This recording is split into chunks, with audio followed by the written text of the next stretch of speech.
ನಮಸ್ಕಾರ ವೀಕ್ಷಕರೇ, ಟೆಲಿವುಡ್ ಕನ್ನಡ ಯೂಟ್ಯೂಬ್ ಚಾನಲ್ಗೆ ನಿಮಗೆ ಸ್ವಾಗತ. ಕನ್ನಡ ಕಿರುತೆರೆಯ ಪವರ್ಫುಲ್ ಅಪ್ಡೇಟ್ಗಾಗಿ ಟೆಲಿವುಡ್ ಕನ್ನಡ ಪೇಜನ್ನು ಇನ್ಸ್ಟಾಗ್ರಾಮ್, FB ಹಾಗೂ ಯೂಟ್ಯೂಬ್ನಲ್ಲಿ ಫಾಲೋ ಮಾಡಿ ಹಾಗೂ ಸಬ್ಸ್ಕ್ರೈಬ್ ಮಾಡೋದಕ್ಕೆ ಮರಿಬೇಡಿ.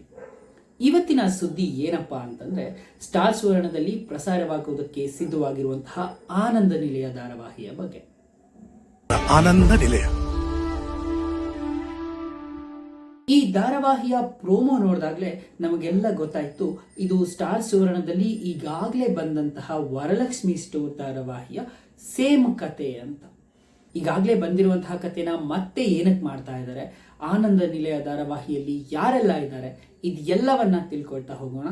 ಅದಕ್ಕೂ ಮುಂಚೆ ನೀವಿನ್ನೂ ನಮ್ಮ ಚಾನೆಲ್ಗೆ ಸಬ್ಸ್ಕ್ರೈಬ್ ಆಗಿಲ್ಲ ಅಂದರೆ ಈ ಕೂಡಲೇ ಸಬ್ಸ್ಕ್ರೈಬ್ ಮಾಡ್ಕೊಳ್ಳಿ. ಲಾಕ್ಡೌನ್ಗಿಂತ ಮುಂಚೆ ಸ್ಟಾರ್ ಸುವರ್ಣದಲ್ಲಿ ಒಂದು ಪೀಕ್ ಲೆವೆಲ್ ಅಲ್ಲಿ ಇದ್ದಂತಹ ಧಾರಾವಾಹಿ ವರಲಕ್ಷ್ಮಿ ಸ್ಟೋರ್ಸ್. ಇದು ಮೂಲತಃ ತಮಿಳು ಭಾಷೆಯ ಪಾಂಡ್ಯನ್ ಸ್ಟೋರ್ಸ್ ನ ರೀಮೇಕ್ ಆಗಿತ್ತು. ಇನ್ನು ಆಗ ಪ್ರಸಾರವಾಗ್ತಿದ್ದಾಗ ಕೂಡ ಇದರಲ್ಲಿ ಸ್ಟಾರ್ ಕಾಸ್ಟ್ ತುಂಬಾನೇ ಚೆನ್ನಾಗಿತ್ತು.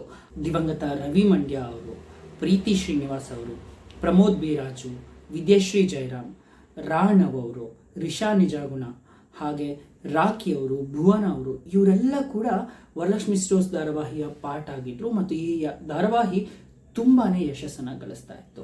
ಆದರೆ ಕೊರೋನಾದ ಕಾರಣದಿಂದಾಗಿ ಈ ಧಾರಾವಾಹಿಯನ್ನು ನಿಲ್ಲಿಸಬೇಕಾಗಿ ಬಂತು. ಈಗ ಮತ್ತೆ ಅದೇ ಕಥೆನ ಏನಕ್ಕೆ ಸ್ಟಾರ್ ಸುವರ್ಣ ಮಾಡ್ತಾ ಇದೆ ಅಂತಂದ್ರೆ, ಒಂದು ಕತೆಗೆ ಅದರದೇ ಆದಂತಹ ಎಂಡ್ ಅನ್ನೋದಿರುತ್ತೆ, ಒಂದು ಕತೆಗೆ ಅದರದೇ ಆದಂತಹ ಪರ್ಪಸ್ ಅನ್ನೋದಿರುತ್ತೆ. ಆ ಪರ್ಪಸ್ ಇನ್ನು ಫುಲ್ಫಿಲ್ ಆಗಿಲ್ಲ. ಆಗ ಬಂದ ವರಲಕ್ಷ್ಮಿ ಸ್ಟೋರ್ಸ್ ಅರ್ಧಕ್ಕೆ ನಿಂತು ಹೋಯ್ತು. ಅದೇನು ಕತೆ ಇತ್ತು, ಅದೇನು ಜನರಿಗೆ ತಲುಪಬೇಕಿತ್ತು, ಅದು ತಲುಪಲಿಲ್ಲ. ಹಾಗಾಗಿ ಆನಂದ ನಿಲಯ ಅನ್ನೋ ಟೈಟಲ್ನಲ್ಲಿ ಮರುನಾಮಕರಣವಾಗಿ ಮತ್ತೆ ನಿಮ್ಮ ಮುಂದೆ ಬರ್ತಾ ಇದೆ. ಹಾಗಾದ್ರೆ ಆನಂದ ನಿಲಯ ಧಾರಾವಾಹಿನಲ್ಲಿ ಯಾರೆಲ್ಲ ಪಾರ್ಟ್ ಆಗಿದ್ದಾರೆ ಅಂತ ನೋಡೋಣ. ಈ ಧಾರಾವಾಹಿಯ ಪ್ರಮುಖ ಪಾತ್ರಧಾರಿಯಾಗಿ ಸ್ಟಾರ್ ಸುವರ್ಣದಲ್ಲಿ ಈ ಹಿಂದೆ ಬಂದಂತಹ ಆಕಾಶದೀಪ ಧಾರಾವಾಹಿಯ ನಾಯಕಿಯಾದಂತಹ ದಿವ್ಯಾ ಶ್ರೀಧರ್ ಅವರು ಕಾಣಿಸ್ಕೊಳ್ತಿದ್ದಾರೆ. ಅವರ ಪೇರಾಗಿ ಶ್ರೀರಾಜನ್ ಅವರು ಕಾಣಿಸ್ಕೊಳ್ತಾ ಇದ್ದಾರೆ. ಹಾಗೆ ಯಜಮಾನ ಧಾರಾವಾಹಿಯ ನಾಯಕನಾಗಿದ್ದಂತಹ ಹರ್ಷ ಅವರು, ಅವರ ಪೇರಾಗಿ ನಯನಾ ಶೆಟ್ಟಿ ಅವರು ಕಾಣಿಸ್ಕೊಳ್ತಾ ಇದ್ದಾರೆ.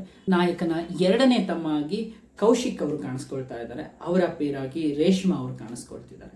ಆನಂದ ನಿಲಯದ ಕೊನೆ ತಮ್ಮನಾಗಿ ನಟ ನಿತೀಶ್ ಅವರು ಕಾಣಿಸ್ಕೊಳ್ತಾ ಇದ್ದಾರೆ. ಇದಲ್ಲದೆ ಆನಂದ ನಿಲಯ ಧಾರಾವಾಹಿಯಲ್ಲಿ ಪ್ರಮುಖ ಕಲಾವಿದರಾದಂತಹ ಚಿತ್ಕಲಾ ಬಿರಾದರ್ ಅವರಿದ್ದಾರೆ. ಅವರ ಜೊತೆಗೆ ಸಿತಾರ, ಇವರು ಕೂಡ ಕನ್ನಡದ ಕಿರುತೆರೆಯ ನಟರಲ್ಲಿ ತುಂಬಾನೇ ಪಾಪ್ಯುಲರ್ ಇರುವಂತಹ ಒಬ್ಬ ನಟಿ. ಆನಂದ ನಿಲಯ ಇದೇ ಆಗಸ್ಟ್ 10ರಿಂದ ಸ್ಟಾರ್ ಸುವರ್ಣದಲ್ಲಿ ಪ್ರಸಾರವಾಗುತ್ತೆ. ತಪ್ಪದೆ ನೋಡಿ.